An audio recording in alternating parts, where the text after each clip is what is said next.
Hello students. In this class, we study about the hypertext transfer protocol.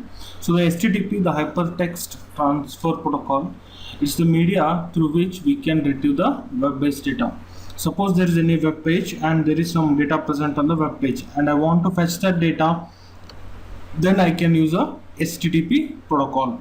So HTTP is also an application protocol for distributed and hypermedia information system. Now Python supports the socket programming, and it has a built-in library for socket programming. A socket is just like a file, except that single socket provides a two-way communication between two programs. A socket on one end of an application, if sends the data, then the application at the other end can receive the data at the socket. So there are some terminologies, or I can say some parameters to be passed to the socket. So the first one is AF underscore INET, which indicates an address family or an IP that is used to designate the type of addresses that your socket can communicate with. It can be IPv4 or IPv6, right? Then socket stream, which constant indicating the type of socket, whether it's a TCP or UDP. Then also it indicates the port, a logical endpoint on which the data is received or sent.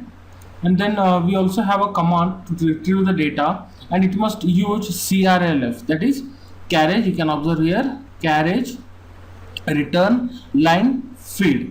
So this is a protocol which we have to use. Then encode method is applied on all the strings that will return the byte representation of the strings. So instead of encode method, I can also use the character B at the beginning, which will give the same effect of encode method. Then a decode method returns the string decoded from the given bytes. So now we'll just look at the socket diagrams here. Suppose this is my program, right? Now I have to create a socket, then I have to connect it, then through this port number 80 I can send the data to this particular website or host, then any web page I can retrieve.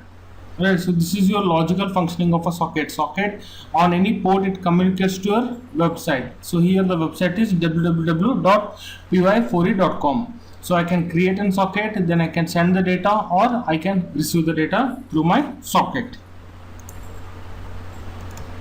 Suppose this is the website, right? data.pre4e.org/romeo.txt. So this is the content of the web page. Now the web page is having a textual data. This I want to fetch it, right, using an HTTP protocol in my Python program. So you can observe here, Python built-in supports the socket library. So then next, mysock is a socket variable. Socket.socket, I am passing socket.afnet, that is referring to IPv4. Then the socket stream, which is TCP. So I am connecting socket variable, I am connecting to the web host name. Here I am using only the host name or a domain name, that is data.pre4e.org, and I am establishing the connection at port number 80. Then I am writing a command get. I am fetching the data, get from this particular path, data website / your file name. So HTTP protocol one version, then CRLF, then .encode. Then I am sending this. So my socket.send command, send parameter is command, that is I am fetching the data from this particular path. If this is true, it means that the socket is created and the connection is established. Then it will receive the data in 512 bytes of stream of 512 bytes of data. It is stored here in this variable, that is data. And if the length is less than 1, it means there is any error and it has not fetched the data, then it will break, else it will decode it and print. I will just execute this. So you can observe here, so these are the header of that particular website, and this is the content which we saw in the website. So this is the header, status code 200 OK, that is connection is established successfully, and it is running on the server Apache 2.4.18 Ubuntu. Then this is the last modified version. These are the other header tags. Then this is the textual data which we retrieved from that particular website. Dear students, now we'll look at retrieving an image over an HTTP. Now Consider this website data.pre.org/cover3.jpg. So this is the image which I want to fetch from my Python program using socket. So you can see here I will import the socket library, time library. So host is this domain name at the port number 80. I will create one my socket variable equals to socket.socket, creation of socket, right? AF underscore inet referring to IPv4, and this is referring to socket stream, that is TCP. Then my socket variable dot connect. I am connecting to host comma port. Host is data.pre4e.org and at the port number 80. My socket dot send all, sending get binary, B is for binary, get. So this is the path of your image, right? Path of an image which I want to retrieve, HTTP version 1, and this is CRLF, carriage return link field, right? So count is 0. Picture, I am taking one this one variable in a binary format while true, right?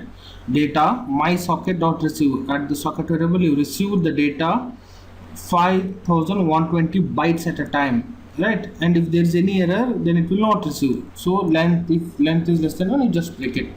Time dot sleep, it will wait for a 0.25 seconds, then you increment the count by length of data. So first time it is 5120, next time again 5120 plus 5120, then you print that length, right?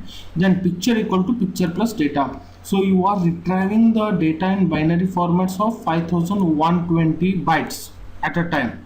So this loop will continue until all the data in the image will be read.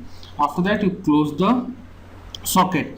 Then take one more variable POS where picture.find. In that picture data you are going to find this binary CRLF to CRLF, that is the to find the end of the header. So just print that, then you decode it.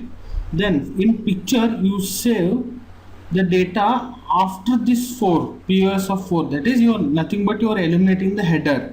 Then you open one say image that is in the name is stuff.jpg, right? Then you are going to write that file handler to picture, then close. So when I run this program, you can see here 5120 5120 5120 5120 plus 5120 is 10240, 10240 plus 5120 is 15360, right? So like this it has read all the data till here, and this is the header information. This is the header information. Now if I go to my working directory, then I can see here there's a image stuff.jpg, right? I will just try to open this. You can see here it is in my local host and it has opened the, or it has downloaded the image. So with the socket I can even retrieve an image over a HTTP protocol.